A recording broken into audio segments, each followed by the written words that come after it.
There were meetings that took place, calls from both sides. May enticement, may pananakot. Kanya-kanyang pananaw yan eh. Iba pananaw din nila sa Senate leadership, di ba? So ang point ko, I think it's more of anyone that they cannot control. Ang message ko sa NBI, hindi nyo natibag ang Senado. Sir, kasi nung Friday kayo rin po yung nagsabi na may kumakausap from minority sa mga members ng majority. How stable is your majority block? May mga nagpaalam na po ba sa inyong lilipat sa kabila? As of last night and as of yung sa group namin a few minutes ago, it's more all rumors. Pero hindi nagbago yung sinabi ko sa inyo. There were meetings that took place, calls from both sides. May enticement, may pananakot. To be fair, it's not all willing and dealing. May appeal to the country, appeal to ganito, ganyan, etc. So, but as I said dun sa ating bishops at pastors who prayed for the nation today dito sa Senate, yung attack on the Senate started naman in 2023, di ba? Nung gusto nilang i-abolish ang Senate. And I really believe that the events in the last few months was also intentional na ma-weaken ang Senate because bubuhayin yung constitutional change, except this time around, regional Senate ang gusto nila. But to do that, part of the enticement is that may term extension, and then yun nga, regional Senate. In theory, maganda yon kasi each region will have their senators, but the reality is, if you have 36, 48, 60 senators, yung possibility na maging rubber stamp, nandun talaga. Diba? So at this time of crisis, I don't take it against anyone of thinking about political reforms, whether maganda yung motibo o hindi. Pero naghihirap ang tao eh. So whether you talk about electricity, agriculture, prices of gamot, prices of rice, dun muna sana. Having said that, kanya-kanyang pananaw yan eh. Iba pananaw din nila sa Senate leadership, di ba? Yung anyone but Cayetano, nung nag-attempt kami nung February, yung kandidato namin yun din ang sinabi sa amin eh. Anyone but siya. So ang point ko, I think it's more of anyone that they cannot control. Sir, isa na lang sa akin. As of 2:03 ngayong hapon, you have 13, sir. Can you say that? To the best of my knowledge, wala namang dun sa aming kamusta check, usap tayo mamaya, punta dito, 'di ba? So now, if pag-usap namin biglang may kakausap sa amin, that's beyond my control, no? So meaning as of Saturday and Sunday, so nag-meet pa kami Saturday, usap, made calls, hindi ko naman nakausap lahat yesterday, talk to some. Okay pa lahat, sabi yung walang bibigay pero grabe ang pressure. At saka talagang pinag-aaway. Sinasabi daw may 13 na, may 14. So as of this morning, 7 o'clock, 7:35, sa 8 o'clock may tumatawag na. So okay na, wala namang hindi sumasagot sa chat groups at sa communication namin, di ba? Having said that, if may palitan naman, it would be smart naman to tell us in the last minute. And so it would be smart to tell in the last minute, and I won't take it against them. Diba? So, simple lang yan.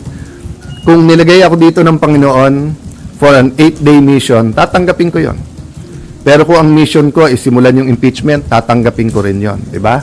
Yung isang senyales sa akin doon, kung gaano kadali na nakuha ko yung Senate presidency, gaano kadali in the sense that, saan ka nakakita? 12, hindi mo nililigawan, hindi mo pinapangakuan ng committees or kung ano man, lahat ng kapangyarihan around this earth ginamit against, pero they're sticking together, ituloy natin. So it's a privilege serving you, serving our people, serving the Senate. But pag sinabi nilang iiba direction, I will respect that. So tanggap niyo, sir, sorry to ask, if you will be the shortest serving SP, sir? It's not how long your life is, it's how meaningful it is. Diba? Some people live 100 years and say, where has the time gone? Diba? The Lord Jesus lived a little bit over 30 years, pero in 3 years, nagawa niya lahat ng gusto niyang gawin. Of course, I'm human. I think I can do much more if it's 8 months rather than 8 days, but that's not in my control. Timor Santos, Newswatch. Ay sir, your reaction lang po, merong mga calls for your resignation after what happened. Binabatikos po yung pag-alis ni Senator Bato, the shooting incident, and si Director Matibag also said you should be held accountable. Your reaction to all these? Okay. Hindi pa naman ako SP, pinagre-resign na ako eh. Buong buhay ko naman ganun eh, 'di ba? So certain people are called for the job.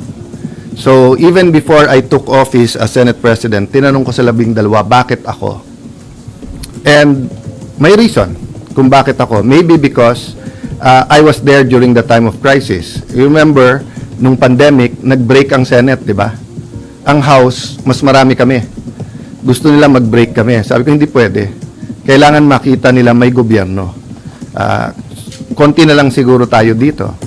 I don't blame naman yung mga nagsuggest sa akin Wednesday night na wala daw pasok the next day, Thursday, at i-cancel lahat. Sabi ko, hindi pwede. Kailangan makita nila may gobyerno dito. So, ang message ko sa NBI, hindi nyo natibag ang Senado. Under Alan Cayetano, hindi nyo natibag ang Senado. So, kung sino man, if I continue or may papalit sa akin, okay? Ulitin ko ha, during my watch, hindi nyo natibag ang Senado. Now, kung if I remain or kung papalitan ako, sana hindi matibag ang Senado. The Senate is a target, di ba? Because we are the last line of defense sa pagdating ng hindi impartial na impeachment. We're the last line of defense sa budget. We're the last line of defense sa charter change. We're the last line of defense sa kung merong gustong yumurak o sumira sa ating democracy. I'm not saying we, the Senate. But leadership matters. Di ba? So, dun sa nagsasabing take responsibility, kayo pumasok dito, kayo na maril eh. Tapos kami pagre-resign ninyo. Dapat kayo mag-resign. Di ba? Pati yung mga ibang nagsasabing take responsibility for the shooting here. I take responsibility for my reaction. Di ba? So, kung mamato ako dito, batuhin niyo ako pabalik, kayo magre-resign. Ako namato eh. The one who takes, you take responsibility for your action. So I will take responsibility for my reaction, how I handled everything. But I cannot take responsibility for them shooting at us. Confirmed na, may gunpowder yung hinuli. Sa loob ng Senado hinuli yun ha. Until this time, may nagsasabi sa Pangulo na ang NBI daw nasa GSIS, wala daw dito sa loob at hindi daw nagpaputok. So makikita mo there's a lying all over going around. If they can lie with that simple thing, 'di ba? So sabi ko nga sa grupo namin, guys, hindi pwedeng maging general rule yung ginawa ng NBI. Tinetesting nila yung Senado. Unfortunately, dati maraming nag-i-invoke dun sa spirit ni Salonga, Recto, Tanyada, yung Osmeña, Rojas, yung ating mga greats, di ba? In the past, pagka inattack ang Senate, nagka-come together lahat ng senador. Ngayon, algorithm at political bias na. That's what's sad about it, no? All the evidence is there. I mean, it's beyond our control na, like sa inyo, di ba?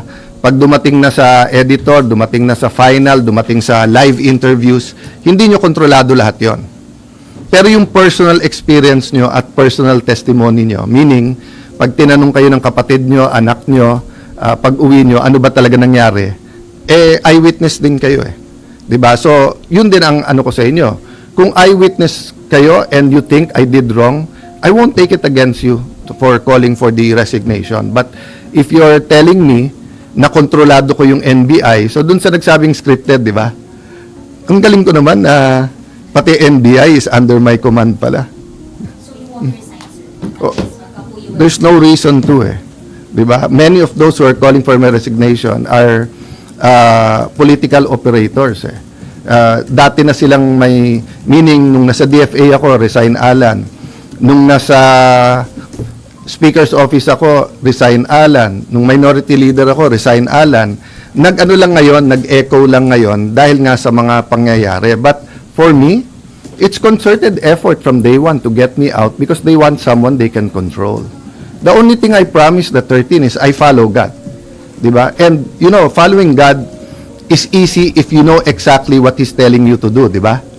Pero if you have 5 decisions to make and all of them are godly decisions, hindi madali mag-discern na ano ba dapat gawin. So for example, as long as I tell the truth, that's godly, di ba?